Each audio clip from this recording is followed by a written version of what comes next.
నమస్తే. ప్రస్తుతం మనతో పాటు సీనియర్ జర్నలిస్ట్ జగదేవ్ ఉన్నారు. ఆయనతో మాట్లాడదాం. నమస్తే సార్.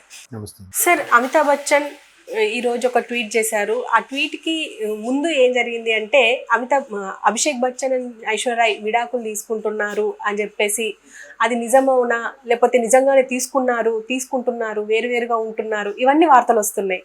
అసలు ఈ వార్తలన్నీ వస్తున్నాయి, ఓకే, అసలు మీరేమంటారు సార్ వీటన్నింటికి? ఏమనడానికి ఏం లేదమ్మా. పెద్ద పెద్ద వాళ్ళలో ఇళ్లలో ఇవన్నీ సర్వసాధారణం. అందరూ ఎవరి ఇండివిజువల్ లైఫ్ కలిసే ఉంటారు, కానీ ఎవరి ఇండివిజువల్ లైఫ్ వాళ్ళదని నా అభిప్రాయం. భర్త వేరేగా పార్టీకి వెళ్తాడు, భార్య వేరేగా డిన్నర్కి వెళ్తుంది, ఎవరు రిలేషన్స్ వాళ్ళు మెయింటైన్ చేస్తూ ఉంటారు, రకరకాల రిలేషన్స్లో ఉంటుంటారు. అక్కడికి వచ్చాక కలిసి ఉంటున్నారు అంతే అన్నట్టుంటుంది. ఒకరి దాంట్లో ఒకరు వేలెత్తి చూపకూడదు, ఒకరి దాంట్లో ఒకరు ప్రశ్నించకూడదు. అంటే సాధారణంగా వైఫ్ అండ్ హస్బెండ్ సాఫ్ట్వేర్ ఎంప్లాయీలు కొంచెం బాగా సంపాదించుకున్న వాళ్ళకే ఇటువంటి కల్చర్ ఉంటే, మొదటి నుంచి అటువంటి కల్చర్లో ఉన్న వాళ్ళే కదా వాళ్ళు. అంటే అలానే తప్పుగా అనుకోవడానికి ఏం లేదు ఇక్కడ. తప్పుగా అంటున్నాను అనుకోవద్దు. ఇండస్ట్రీలో అట్లాంటి సర్వసాధారణంగా ఉంటాయి. వాళ్ళు పెద్ద పెద్ద వాళ్ళ స్థాయిల్లో యాక్చువల్గా మ్యారేజ్ అయ్యాక కూడా యాక్ట్ చేస్తుంటారు. మ్యారేజ్ అయ్యాక కూడా బోల్డ్ సీన్లు యాక్ట్ చేసిన వాళ్ళు చాలామంది ఉన్నారు. పెద్ద పెద్ద బాలీవుడ్ స్టార్ హీరోయిన్లు కూడా బోల్డ్గా కూడా యాక్ట్ చేస్తుంటారు. వాళ్ళకి అదేంటంటే ఏం కాదు, అది యాక్టింగ్ అన్నట్టు ఉంటుంది. అది అంటే బట్ మనలాంటి సామాన్యులకి ఎలా అనిపిస్తుందంటే, అబ్బా పెళ్ళి అయిపోయింది కదా, ఇంకా కూడా ఇట్లాంటి బోల్డ్ క్యారెక్టర్లు ఇట్లాంటి కాస్ట్యూమ్స్ వేసుకోవడం అవసరమా అనిపించవచ్చు. బట్ అది వాళ్ళు పెద్దగా పట్టించుకోరు. దాన్ని హైఫై కల్చర్లు అలాగే ఉంటాయి. సో ఇక్కడ కూడా విడాకులు, విడిపోవడము, కలిసి ఉండడము, లేదంటే కలిసి ఉన్నా కూడా ఎవరి దారి వాళ్ళదే అన్నట్టుగా ఉండడం అనేది వాళ్ళకి పెద్దగా మనం భూతద్దలో పెట్టి చూస్తామేమో, కానీ వాళ్ళకి అది సర్వసాధారణం. అరే విడిపోయారంట, చూసారంట, అట్లా ఏమి ఉండదు. ఇప్పుడు ఐశ్వర్యరాయ్ గారు ఉన్నారు, ముందు ఇద్దరు ముగ్గురితో అఫైర్స్ కూడా మనం విన్నాం అప్పట్లో. సల్మాన్ ఖాన్ గారు లాంటి వాళ్ళకి కూడా. సల్మాన్ ఖాన్ గారికి సలూభాయ్కి అంత క్రేజ్ ఉండడానికి కారణం ఏంటంటే, అసలు ఆయన హ్యాండ్ ఎవరి మీద పడినా ఆయన మంచి స్టార్ అయిపోతారు, వాళ్ళు మంచి లిఫ్ట్ ఇస్తాడు, సొంత పర్సన్లాగా కేర్ చూసుకుంటాడు అన్నట్టు కూడా ఆయనకి చాలా ఇవి ఉన్నాయి. బట్ ఆయన నిజంగా హెల్పింగ్ హ్యాండ్ కూడా చాలా. ఎవరిని వెళ్ళినా, అమ్మాయి ఆ పరిసరాలకు వెళ్ళినా, మన నుంచి రిలేషన్ ఇటు సౌత్ వాళ్ళు ఎవరైనా పెద్ద పెద్ద వాళ్ళు వెళ్ళినా కూడా, అరే ఇక్కడికి వచ్చి ఇంటికి కూడా రావట్లేదు ఏంటని చెప్పి ఆయన తెలిస్తే చాలా క్యారేజ్ పంపిస్తాడంట. అంటే మంచి కన్సర్న్. బట్ ఆయన ఎక్కువ విమర్శలు ఎందుకు ఉంటారు అంటే, ముగ్గురు ఖాన్లో అమీర్ ఖాను, తర్వాత షారుఖ్ ఖాను, సల్మాన్ ఖాన్లో పోల్చితే అమీర్ ఖాను ప్రొఫెషనల్ పక్క, షారుఖ్ ఖాన్ గారు అంత కమర్షియల్ తెలిసిందే. అంత డౌన్ టు ఎర్త్ ఉండి అందరితో సరిగ్గా మంచిగా ఉండే ఇది ఒక సల్మాన్ ఖాన్. ఏదైనా ఇమీడియట్గా స్పందించడం కానీ చేయడం కానీ. బట్ ఆయనే పాపం ఎక్కువ ఎప్పుడైనా అంతే కదా, ఎవడైతే చేస్తాడో వాడికే విమర్శలు ఎక్కువ ఉంటాయి.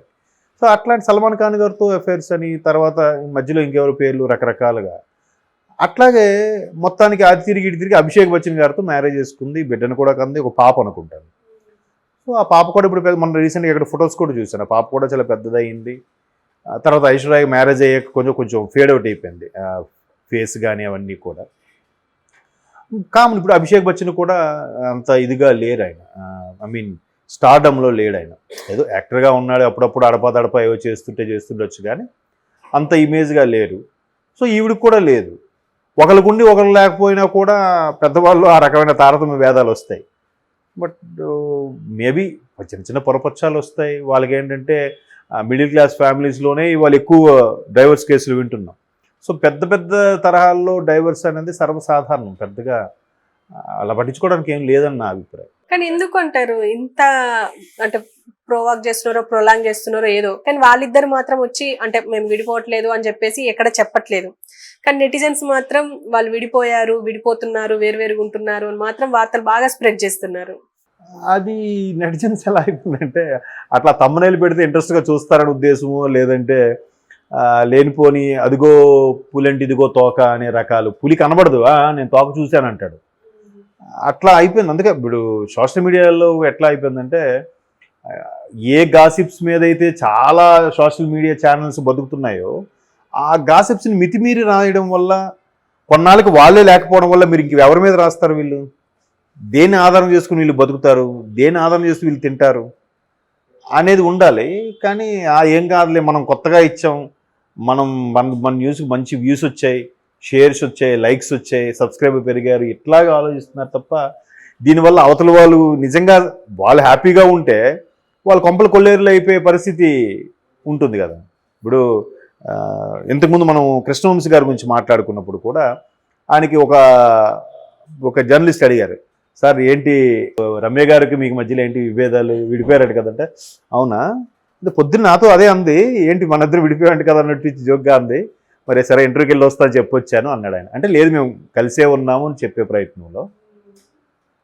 అంటే ఆయన ఏంటంటే ఆమె బిజీ ఆర్టిస్ట్, రమ్యకృష్ణని ఎంత హైలీ టాలెంటెడ్ ఆర్టిస్ట్ అనేది మన బాహుబలితో ప్రూవ్ చేసుకుంది ఆవిడ. పైగా వాడికి బిడ్డ బాబు ఉన్నాడు వీళ్ళిద్దరికి. బాబుని అక్కడ చదివించుకుంటుంది, చెన్నైలోనే ఎక్కువ అక్కడ నుంచి చెన్నై బేస్ అన్ని తిరుగుతుంది కాబట్టి అక్కడే ఉంటుంది.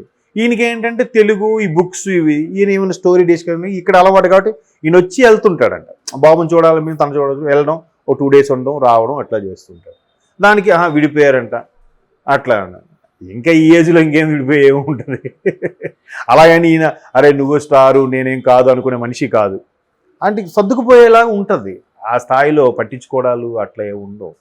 కాకపోతే కొంతమంది ఏదో సినిమాలో కూడా చూపిస్తారు, భార్యని ఆడే ఇంట్రొడ్యూస్ చేస్తాడు, ఒక్కసారి భార్య ఈడికి మించిపోయి పెద్ద సింగర్ అయిపోతే ఆ అసూయతో తట్టుకోలేక ఇంకా ఇద్దరి మధ్యన గొడవలు రావడము అట్లా జరుగుతుంటాయి. సో అట్లా వచ్చినప్పుడు ఇద్దరు ఫేడ్ అవుట్ అయిపోయి ఉన్నారు కదా, ఇద్దరికీ అవకాశాలు లేవు. ఐశ్వర్య గారు కూడా మా తర్వాత వేరే వేరే క్యారెక్టర్లు చేశారు, గెస్ట్ రోల్ చేశారని ఏం చూడలేదు. ఈయన కూడా ఎప్పుడో అడపదడప ఏవో సిరీస్లో కనిపించాడు కానీ మళ్ళీ లేదు. అట్లా ఉన్నప్పుడు ఈ నెటిజన్స్ రాసిన దానికి వాళ్ళు ఫీల్ అయిపోవాల్సిన అవసరం లేదు. అలాగని వాళ్ళు విడిపోతున్నా కూడా సరే వాళ్ళు రాసుకుని మేము మా ఇష్టం మా లైఫ్ ఎవడేం చేసుకుంటే మాకు అనవసరం అనుకున్న వాళ్ళు కూడా ఉన్నారు.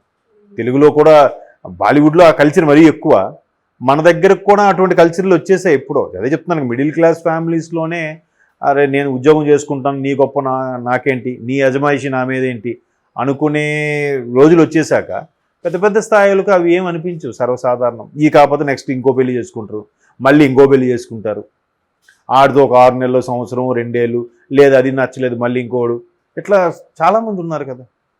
కాబట్టి నెటిజన్స్ నిజంగా వీళ్ళకి ఏదైనా చిన్న లీడ్ దొరికితే చేశారా, లేదా ఒకటిది చూసి ఒకడు ఇలా అనుకుంటున్నారు, ఎడమొహం పెడమొహంగా ఉన్నారు కాబట్టి ఇలా అనుకుంటున్నారని వీళ్ళే గాసిప్స్ క్రియేట్ చేసి రాశారనేది తెలియదు. కొంత మరి అంటే అమితాబ్ గారు చేసిన ట్వీట్ని బేస్ చేసుకొని అంతకుముందు అభిషేక్ గారు కూడా ఒక జర్నలిస్ట్ రాసిన ఇది అంటే ప్రేమ అనేది ఎప్పుడైతే ఉచితంగా దొరుకుతుందో దానికి వాల్యూ పోతుంది అన్నట్టుగా ఎవరో ట్వీట్ చేసి దాన్ని లైక్ చేశాడండి, ప్రాధాన్యత తగ్గిపోతుంది అనే ఉద్దేశంలో.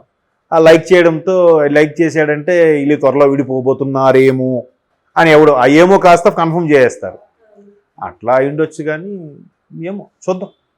Okay sir, thank you.